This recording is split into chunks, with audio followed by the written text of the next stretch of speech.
All right, guys. So on this first one,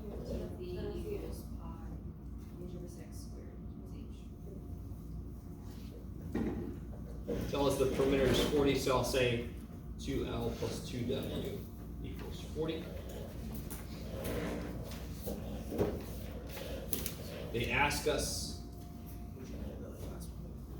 about the area. In general, the area would be L times W. So then if I use what they tell us, and I specifically say as a function of the width. So here's the lesson I think several groups kind of keyed in on. If I want to end up with nothing but W's, I want to solve for L. If I solve what they told us for L, I can replace L with W shit. So therefore, the only variable that we left alive is W. So if you need to get a function of this letter, solve for the other letter. Does it make any sense? Okay, most of you guys are neutral. Okay. How much sense does it make? Undetermined, okay. So then if I solve this for L, I'll get 40 minus 2W divided by 2 is 20 minus W. And then I can put that in for L over here. And I get 20W minus W squared. Now, on this worksheet, of course, we stop there. If it was a homework problem, it would say find the maximum area, and you take a derivative, blah, blah, blah, blah. Yes? Okay. But again, most of the time, it's not the calculus that kills people in calculus. It's all the other stuff around it that kind of hurts people. Number two, if it doesn't say, or if I don't say if it has a top or not, it has a top. All right, so a container has all the sides. It has to say if it's got no top. Yes. So it's got a base length of x and a height of h, which is a very standard kind of problem. We saw that a minute ago. To be made from this, and what does this represent physically? Surface area. And the surface area of this, there will be two sides that have an area of x squared. So there's two of these, plus four sides that have an area of x times h. So there's four of these. It asks us about the volume, and of course, what's the volume according to the variables I picked? What's the volume? X squared h. And it wants me to write the volume as a function of x. So then what do I want to solve this for? H. I'm sorry, what did I tell? Oh yeah, 1,000. That's better. So that is 1,000, yes. Is that cool? So if I solve this for h, I would subtract x squared, 2x squared, and then divide by 4x. And you could divide by 2 if you wanted to. And you could further divide that, break it up if you want to, it doesn't really matter. You guys with me? I just divided everything by 2 there. So now I know what h is. I could plug that in, kabam! X squared times this business. So then if I bring this through, let's see if you guys pull this. This kills one of these. 500 over 2 is 250 times x is 250x. This will be x squared over 2 times x is x cubed over 2. I believe that's what you should get. How does that look compared to you guys?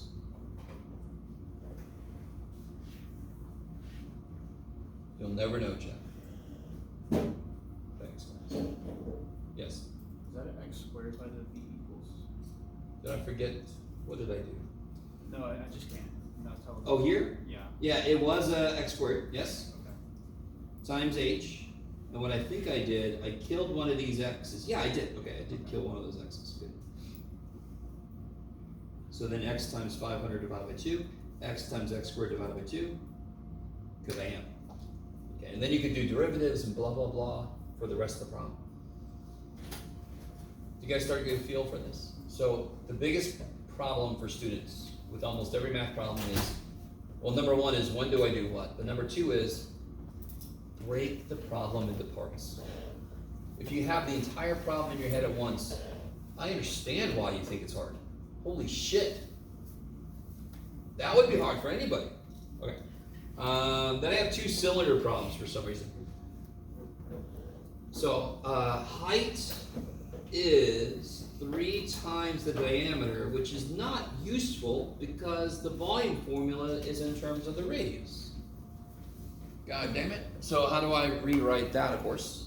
Diameter is 2r. And if I replace d with 2r, I get that the height is 6r. Is that cool? 3 times 2r, 6r. I want to end up with the function of height. So is this cool? No. So this is what they tell us. Tells us. Sure. I'd be like Gollum. Tells us.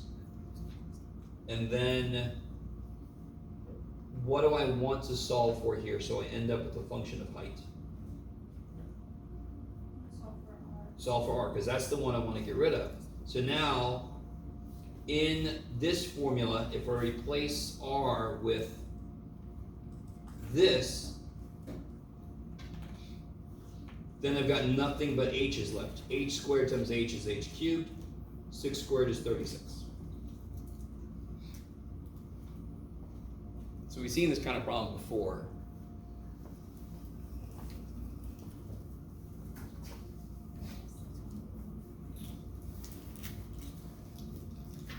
Okay, so now the last one is the, real quick, you guys, real quick, apparently I can't help but do this. Here's a cylinder, yes? Look at that, it's a thing of beauty. Look at that. Surface area would be 2 circles, yes? 2 circles would be part of it, you with me? So the 2 pi r squared part of this makes sense, yes? That's the top and bottom circle. Ooh. This part must be somehow related to the whole outside of it.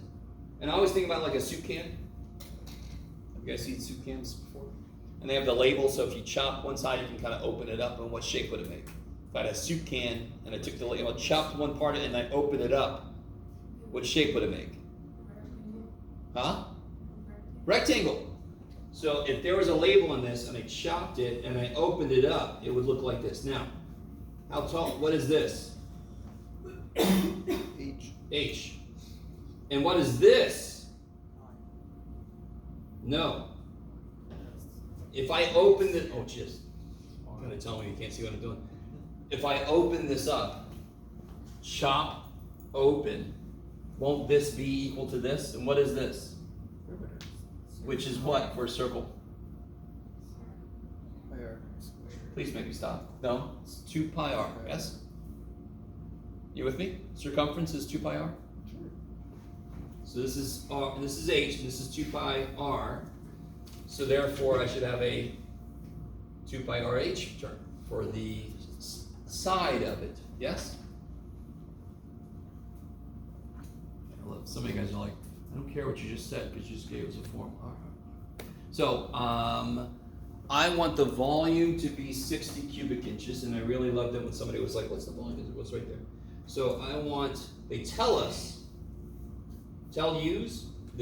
guys, they tell us that pi r squared h is 60, and they ask us about this crazy ass thing. Specifically, I want it as a function of the radius. So which variable do I want to get rid of? I already started to. Which variable do I want to get rid of? H, because I want the end result to be a function of radius, yes? So what do I want to solve the tell us equation for? For H. So the variable you want to get rid of is the variable you solved this for, because then you're going to replace it, it's going to be gone. It's been replaced. So how do I solve this for H? Divide by pi r squared, just divide by the shit you don't want. So no, H is this, so I can put this there.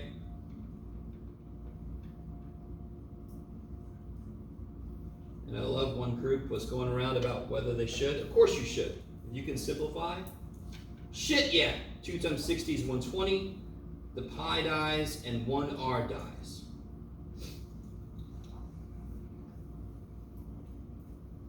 And then if it was a calculus problem, you would take derivative, so that equals up.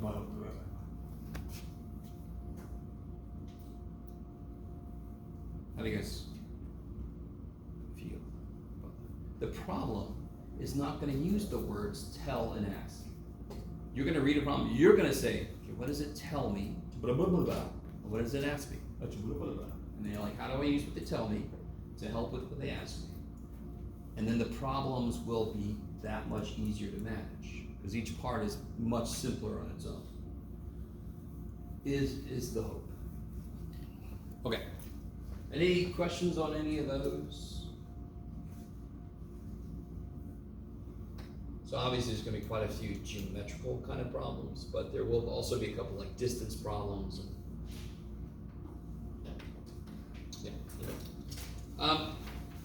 so, there's no question on that. We're going to do the last idea of the day. Last idea of the day. So it only makes sense if you learn to add, you then, as soon as you get good with that, you learn to subtract. And as soon as you're like, what the shit? What the shit? Mr. Johnson, we just learned how to. Yep. Then you learn how to multiply, then eventually you learn how to divide. Long division, such a great fun. We learn how to take a derivative. We have to therefore learn how to undo a derivative. Yes, we have to do the antiderivative. Okay.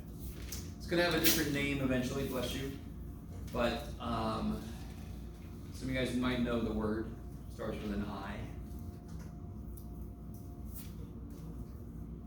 Ice cube. No, integral. Yes? So if you've never heard the word, you're fantastic. Because that will mean something very different at first. So there's the idea of an antiderivative, which is just undoing a derivative somebody did. Maybe? So for example, what function did I start with to end up with 2x as the derivative? So now I got to think backwards. And this is not too crazy. X squared, yeah. Right? Now that was stupid easy. You know, hopefully. So, but you see how you have to kind of trigger your brain in a different way. It's got to think backwards. The 2 would have come down. Okay. But what is the current power in what I wrote up there? And if I'm going backwards, that power has to become 2, yes? And I just happen to have a 2 out front, so it goes right back up. So if that number in front would not have been a 2, do you all agree it would have been a little bit harder? Okay. Now here's the trick. You ready? That's not the right answer. That's not the function I had in mind. I mean, does that work? Is the derivative of x squared 2x? Well, that's not the function I was thinking of. That's the one I was thinking of. Okay. But it could be. You tripped me out. You're in my head. Get out. It could be plus any number. Do you understand? If I put an x squared plus 3, what's that guy's derivative? 2. Oh, I'm sorry. The derivative of 3 is 0, so the derivative of the whole thing would be this. I need you to get this. Guys, on your paper, on your notes that you're definitely taking,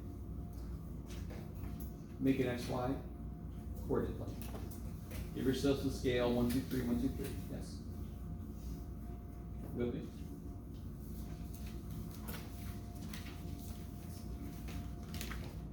I want you to draw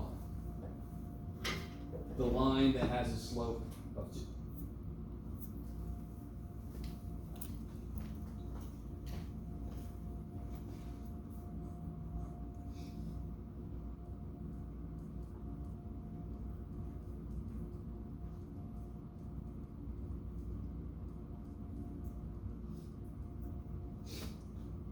I'm having a feeling that most of you guys, some of you didn't, but most of you guys did this. Slope of 2, so go up 2 over 1, yes? How many of you guys got that line? How many of you guys didn't understand what I wanted you to do? You're like sitting there like, I'll just wait. Is this wrong though if I do this? You assume and you understand that it's not supposed to be curvy? How many lines have a slope of 2? Infinite number, yes? So if I tell you f prime, what does f prime mean? Slope, derivative, which means slope, correct? I've only given you the slope. How many possible functions could that have come from then? Infinite. In this case, I just changed the y-intercept, and it's a whole different line. Are you with me? Okay. In our case, I had the slope as 2x, and it would be a parabola, but where is the parabola? Is it up here? Is it down there? Is it 500 feet up that way? Is it 3,000 feet down that way? I don't know. It would have the same shape, it just moved up and down. So in general, what we do, and this is going to become the bane of your existence, plus c. It could have been 3. It could have been -7. It could have been pi. It could have been square root of 11.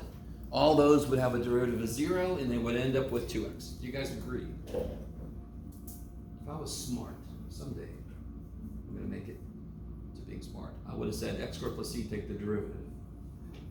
I don't want to know. So that, remember the bonus problem in the test where I said, here's f prime, what's f so that f of 1 equals 8 and f prime, whatever, yes? Well, if I have, for example, okay, here we go, ready? F double prime of x is, you can do it, Jeff. I know you can do it. You do? Okay, here we go. 20x cubed minus, maybe, all right. Jeff can do it. 12x squared, okay. That is f double prime, yes? What would f prime be? So here's where things get a little bit spicier. What must this power have been?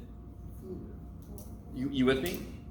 And that 4 would have come down. So what do I actually do then? We're going to try to develop some rules now. If the rule for the derivative of x to the n is the n comes down and goes down by 1, I multiply by n and the power goes down by 1. Now the rule for antiderivative is increase this by 1 and then divide by it. So this goes up by 1 and now it's 4. And if I divide this by 4, I get... Now, some of you guys got 5 a different way than I just said. You know, like, well, Joe, if I take 4 out, that's a 5, and I put it back up there. But the grosser the numbers get, the more I want a general rule to kind of fall back on. 20 is nice on purpose. So if I take a 4 back up, I got 5 left here. And then what's this? Yeah, this will become 3 divided by 3 is 4. And how do you check yourself? I'm not done there, but we'll see. How do you check your antiderivative? You take a derivative and you make sure that it goes back to that. Now, what should I put here? C plus C. Okay. So what would f be? Good. That 5 goes right back. That 4 goes right back. Now, if you do it the other way, the power would go up by 1, and I would divide by the new power. Now, How do we know plus c and not minus? oh, it doesn't matter because c could be positive or negative. Yeah, so we just chose to put plus because we're not crazy. Not like that. What must have been there so when I took a derivative, I got c. Cx, kick ass, and d. There you go. Okay. What is the derivative of this shit? What piece goes to 0? D. That does. And then this goes to 0. Could these be 0? Yes. At the moment, I have no freaking clue. They could be anything. That's why I must put them there. If somebody came along and said, oh yeah, f prime of 1 is 2. Could you figure out what c is? If you put a 1 in for f prime, what do you get? 5 minus 4 is 1 plus what is 2? So then I would know what c is. And then if I told you f of 1 is blah, blah, blah, you can then figure out what d is. Do you guys see that? That's the bonus problem on the last test, yes. So if we started with like f the third prime, and then like would we like E? Do we just keep on going? Yes. Alphabet? How often will we actually do that? Not very. Over. Not very. Most of the time, we're gonna have plus C. There will be a few problems where it's like C and D. Most of the time, it's gonna be that plus C, and that's the thing you guys are gonna forget, and then you're gonna talk about it for a long time. Because I sure did. I had a whole quiz, forgot all my plus C's, and holy shit, the guy took off a lot of points. I like that guy. Okay. So let's do this. On the other side of your thingamajig here.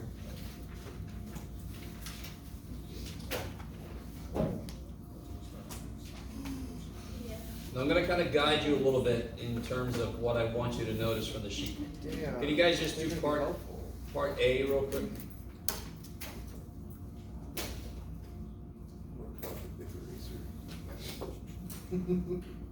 No tricks, it's just find the derivative, right? It's just there.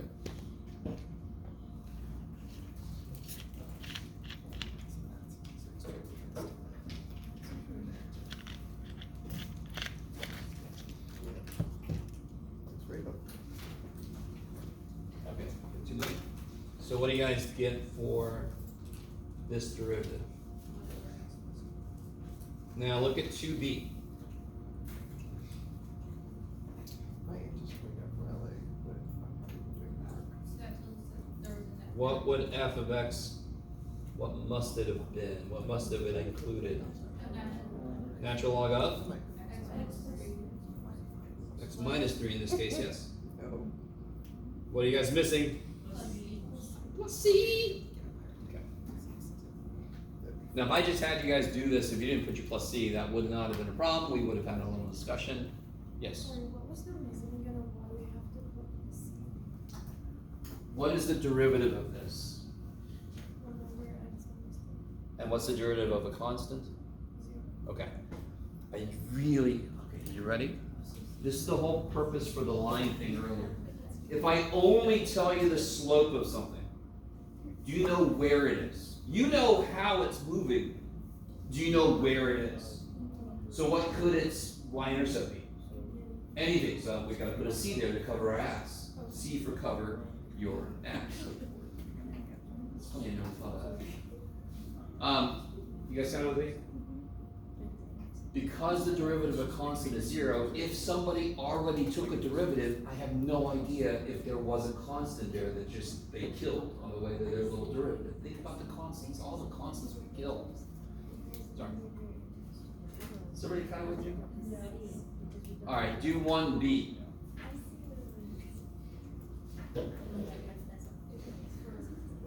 And do it directly, don't multiply that out. Do your chain rule up there, yes, just give that away.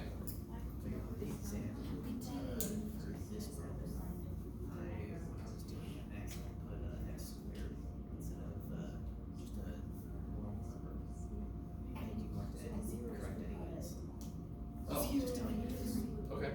I might have totally missed you, didn't I? Yeah. I'll make mistakes there. If it's a mistake in favor of the student, I leave it alone. Okay. You know what I mean? Unless somebody really has a moral objection to it. No, hold me accountable. Okay. Minus You have to be addicted. Still tight then. All right, let's see. How does this work? Bring the 2 down. 2 comes down. And then And something, real quick, we're not done. But the inside never changes. It gets its own term separate, right? We're taking derivative of something squared. That's the only derivative that could happen. What's the power now? the First. Now what happens? the inside turns to 2x. So 2x. So how do I write that better? 4x 4x. and then x squared plus 3. Good. In probable factors. You guys with me? Yeah. You could multiply that through, but don't. Now look at number 2D.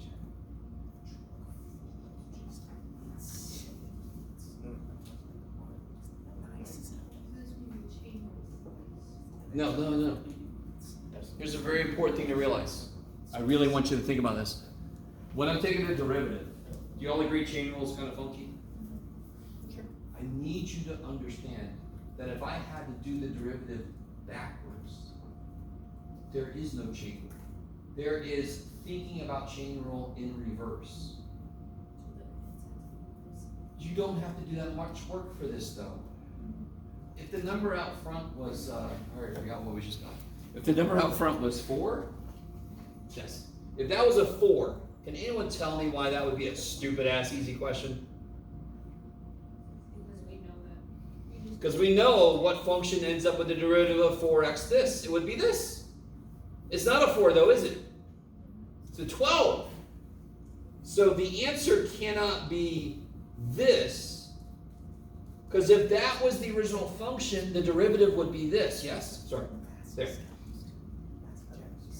So what must have been, you can do it, Jeff, not this, yeah, there we go.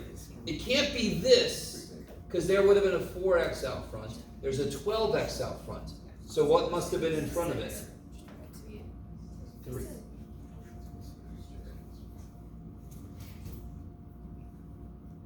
Okay, let's do this. Let's do this. This is actually a problem we've done in the homework somewhere, but I want to really highlight it right now. Can you guys please take the derivative of this function?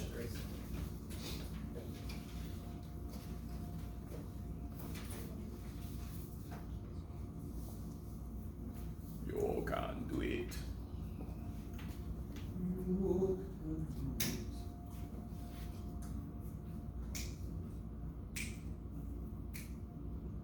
Hopefully somebody's seen this as well. I don't know if this is, you had to do this somewhere in the homework.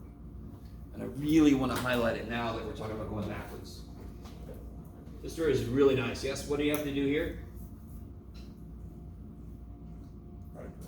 Product. So if I do the derivative, it's derivative of x times ln x plus x times the derivative of ln x. And what's the derivative of x? 1. What's x times 1 over x? 1. What's 1 minus 1? You fell into my trap. It's 0. So then y prime is ln. Yes? So if I told you that I have the derivative of something is ln, what was the original function? Almost.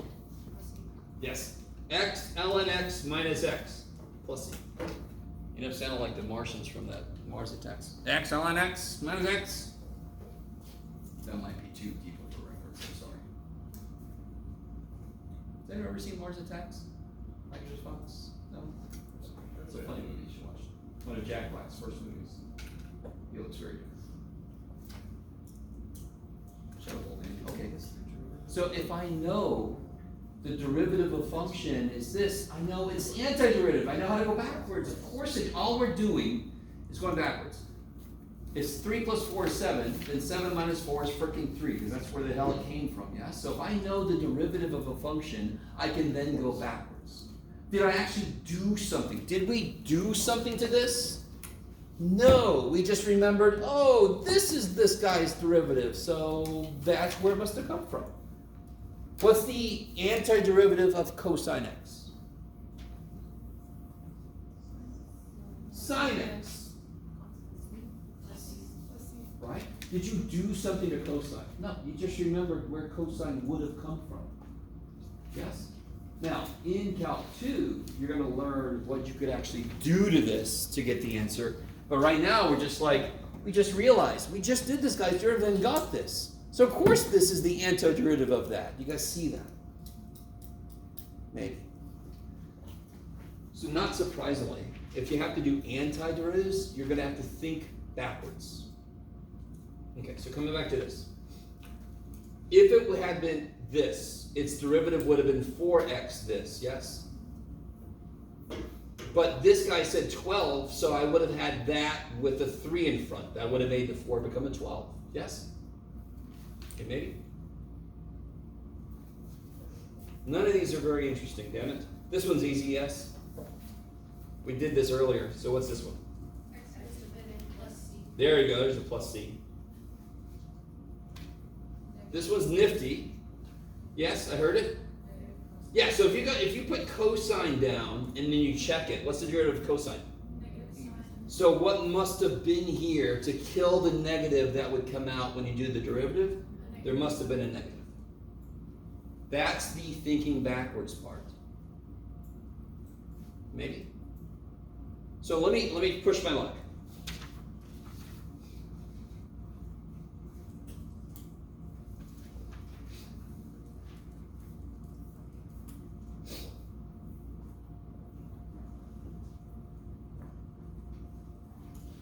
Now the thing I want you to realize is, there's not a damn thing wrong with getting it wrong in the first place, because having something that's wrong means you have something to work with to make it right. Potentially. Where'd sine come from? We just figured it out. What kind of cosine? Negative cosine. Now, if I write this down, can you guys see how I know I'm wrong? Well, first off, what do I need? Plus C, okay. How do I know I am incorrect? If I take this guy's derivative, I get sine 2x times 2, correct? Is there a 2 here? Okay, really, every fiber of my being wants you to get this. Because this is, if you get this, it makes so much of what we're going to do in chapter 5 so much easier. I know it's got to be a freaking negative cosine. There's no question about that, correct? And the inside can't change. So it's got to still be a 2x. If I check it, there's a 2 that would come out because of chain rule, correct? Is that in the original thing? Therefore, what I've written is wrong. How do I correct it? Put a 1/2 in front of it. Kick ass. There would be a 2 that comes out. I want to kill it immediately. I want to set up a little booby trap for it. When I take a derivative, you all agree that a 2 would come out? I don't like using that word because chain rule it, but it would like come out. A 2 would come out. We want to set up a little booby trap, so when it does, hello, it dies, right? You guys, it steps on a little landmine. So this is excellent. This is excellent. And then I go, oh shit, a 2 would come out. There's no 2, so there must have been something there to kill it.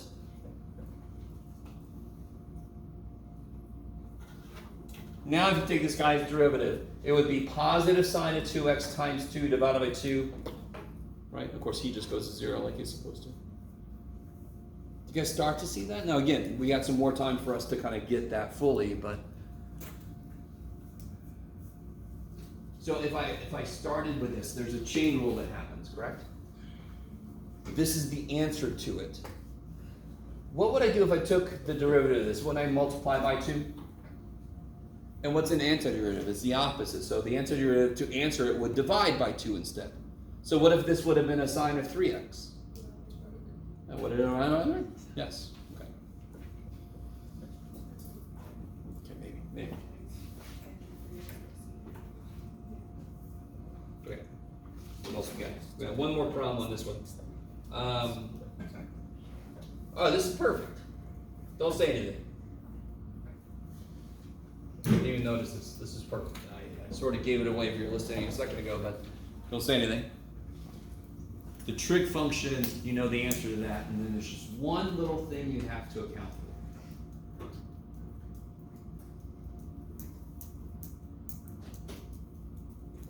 So what does secant squared come from? Tangent. So if you think it's this, you know you're wrong. Why? Because if I take this guy's derivative, there should be a 3 there. So this can't be the right function, but I just have to add one little tweak to it. Yeah, I could do it the other way. I could do this, right? I normally just put it on a 3 on the bottom, but you can put a 1/3 out front. Do you guys see what that does? Do you guys understand? It must have come from tangent to 3x. It had to. There's no question about that part. That part we know, because it's secant squared shit. It must have come from tangent shit. Yes? But if I put tangent shit, the derivative doesn't match. There's a 3 that should be there. So there must have been a 1/3 there that killed the 3 when it came out. So I'm just trying to think, what was there? We're doing a little murder mystery, trying to put our little clues together. And I'm like, he could have been here because it would make this right. So they put this there, and then it works. Maybe? No? Yes? I watched too many Only Murders in the Building. Yes? Sorry? part. D, did I not do? This here? Oh, what about it? Okay. If I gave you this problem by itself, it would be unfair. It would be unfair. But I gave it to you where we did this problem. Do you see how that is in the same form as that? What's the only difference? This has got a times 3 more, right? So if I start with this, I get to 4x this. Yes? So this is asking me, what do I start with? So I would end up with this. Well, I must have started with 3 times that. And then to check it, I could take the derivative. Okay. This one is a bit of a push, and I want you to realize there's no way I could have given you this problem right now without knowing what we did above. At the same time, I want to highlight, if you know a function's derivative and I give you that derivative, the answer is that function, yes? So here, look. What if I had this? F prime is 8x squared. Oh, well that's good. I made it worse than I wanted to, but too bad for everybody. Where did it come from? You can't think of it as what would have to be put here? 3. Okay, let's do it. Put a 3 there. Can I take a 3 out of 8? No. So what did we say earlier? And in fact, we can even just do it this way. This can't be the answer because there would be a 3 times this, yes? And there is no 3 times this, so there must have been an over 3. Maybe? Maybe? So let's develop our first little antiderivative rule. So remind me, if I have x to the n, what's the derivative? Yeah, multiply by the old power, and the new power is n minus 1. Now I've got, if I know the derivative is x to the n, where did it come from? The power, I'm going to undo what we did. So instead of multiplying by the current power and the new power is changed. N plus 1.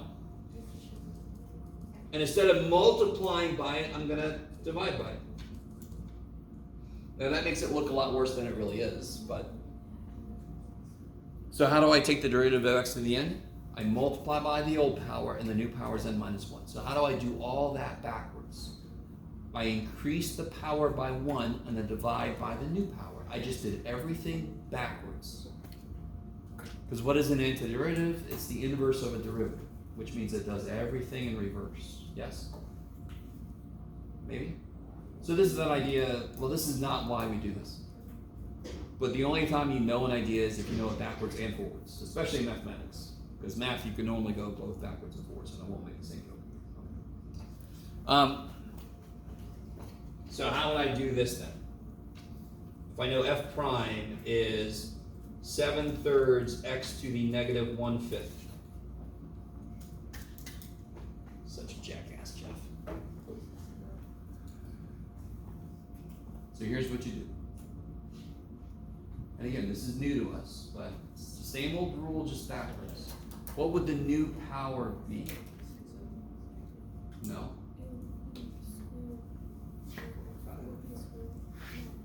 Yeah. You're going to add 1. You're going to add 5/5. Yeah. So here's the shortcut. If I want to add 1 to these, I don't know if you remember the shortcut for derivatives. I said take the top minus the bottom. You're not going to believe this. So for the antiderivative, I take the top and I add the bottom. Oh. So what's negative 1 plus 5? 4. So it'll be 4/5. That's the new power, yes. So I'm going to do 4/5, and I got the stupid 7/3 sitting there. And what do I'm going to divide by the new power. And how do I divide by a fraction? I multiply by its reciprocal. And of course I put a Let's see. 35/12 x to the 4/5. And how do you check that? Take the derivative. Take a derivative. Right? You guys, the 4/5 would come down, it would reduce back down to 7/3, whatever. So, the great thing about antiderivatives is they're really easy to check. Because now we're at the point of learning derivatives backwards. You're going to think, oh man, I remember we're just doing the derivatives that one direction was great. So you're all of a sudden going to love everything about derivatives. Because now we're doing them backwards. So checking this shit should be quick. You just do the derivative. See if it makes sense. See if it works. Maybe. So, let me see. What about this?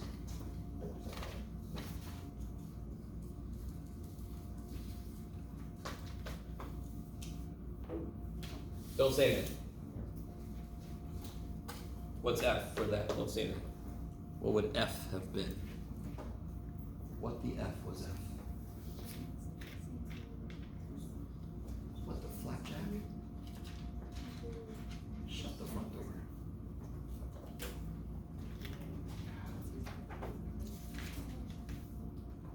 I'm an adult. Okay, let's see. So, what's beautiful about E? Exponential. It's its own derivative. Now, of course, what's the reason why this is not the answer, though? But that is part of the answer. It has to be part of the answer. But why is it not the answer? Because what would the derivative have happened to this? 11 would come out because of chain rule, correct? So as long, now let me, I gotta be really careful here. Everything I've done so far, we were missing a number, like a number needed to die, yes?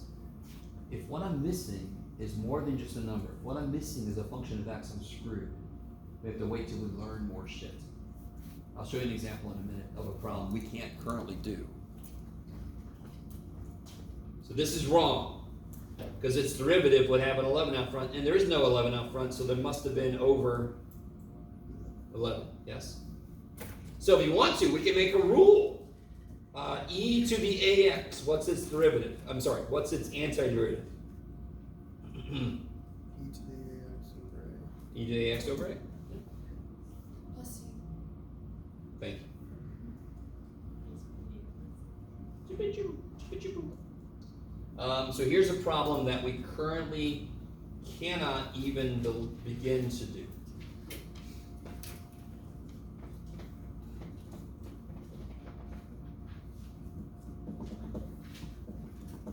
Because if you say, okay, well, it used to be a cosine, and x squared is going to be negative, and then the chain rule would be 2x, what am I missing then? What's not here that's supposed to be here? 2x. I'm screwed. I can make constants do whatever the shit I want them to. I can bring them in, throw them out, blah, blah, blah, blah, blah. If I am missing an x, I am screwed. I'm not sure how else to explain this. The derivative of this is, let me show you. What would the derivative of this be? It would be sine x squared times 2x. Is that cool? You with me? Derivative of cosine, negative cosine is sine. Derivative of the inside is 2x. Yes? Chain rule. Yes? Okay. If that is not there, how did I get there? If that is not there, there's no way I can go from here to there. At least not that we know of. I don't know how else to say this. Let me think. Oh, if I put like an over x here, yes? If you're like, oh, let me just kill the x. Oh, actually, let me just kill the 2x. What is this guy's derivative involved now? Quotient rule. If I just put a constant in, does that actually change the rules I'm using? Don't constants just go for the ride? I desperately want you to realize, since constants do not screw with the rules we're using, I can put them in, take them out, whatever the shit, as I construct the function this came from. If I am missing an x and I put it in there, I have completely changed the rules, the derivative rules. Ain't no way that shit's matching up now. So at this moment, to be really honest, we can't even do this if we go further, but at this moment especially, we cannot do that. We don't have enough tools. Okay, which is fine. We just started doing this shit, right? So when we first started doing derivatives, did we know all the rules yet? Hell no. And then we learned the rules, and now you can do a lot of shit. So now we're just starting this idea of antiderivatives. There's a lot of rules we have to learn based on what function we're looking at. What is the answer? Oh, again, that one specifically. Here, let me give you one we could actually do.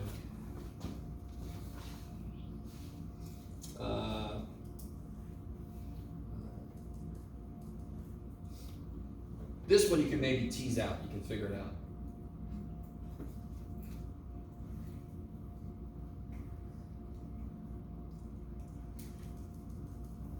So if I have this, I know that's got to be a part of it, correct?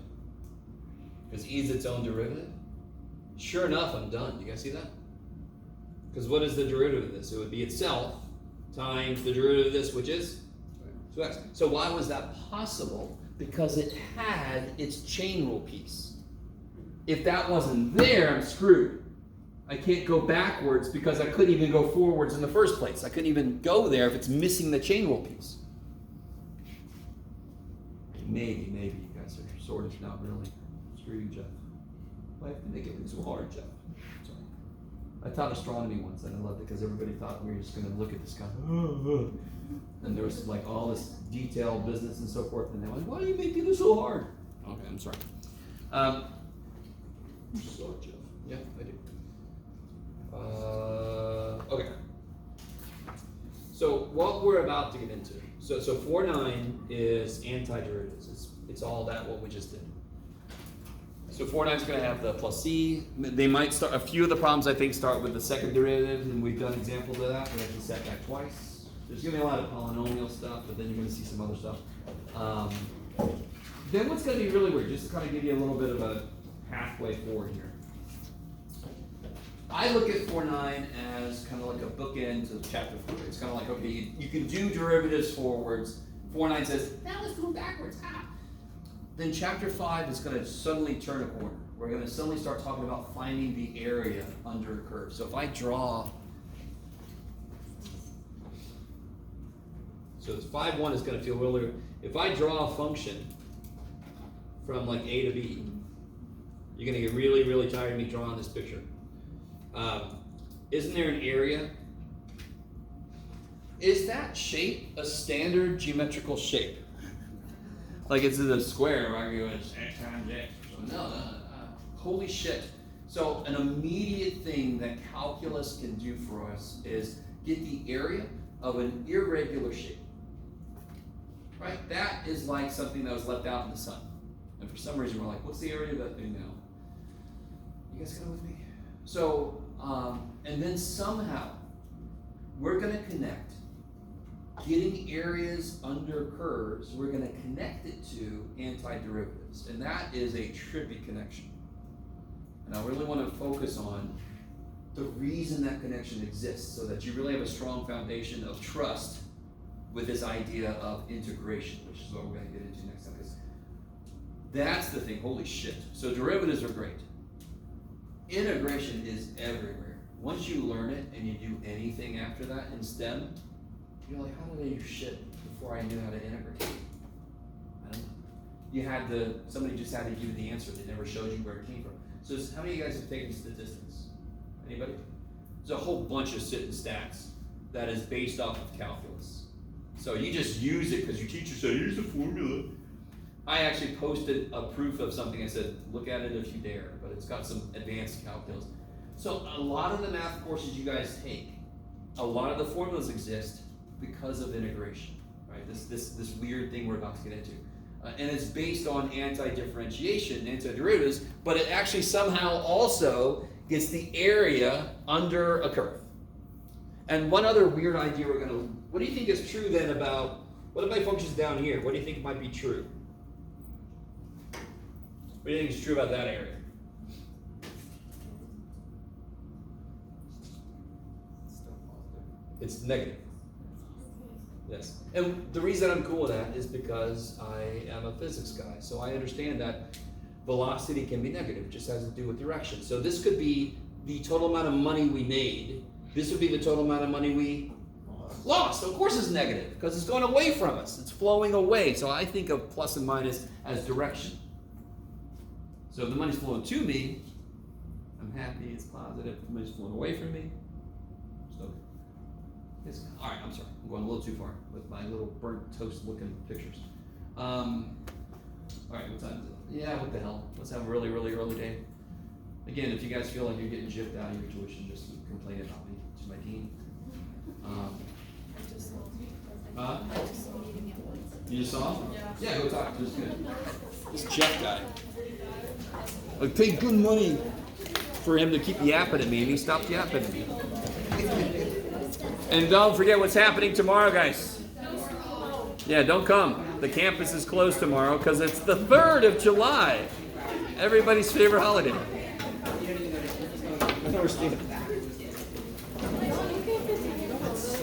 Huh?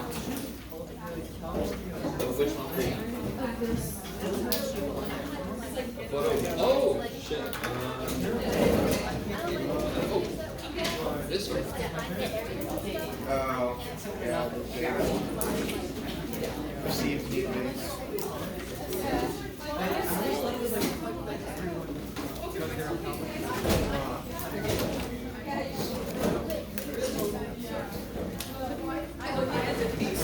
just found that out when I was doing my thing. Oh yeah, I got Finished my unit 1 test corrections. Some of it's a little bit out of order, but I remembered everything. Okay. You wanna stop? Oh, yeah. Do you know by any chance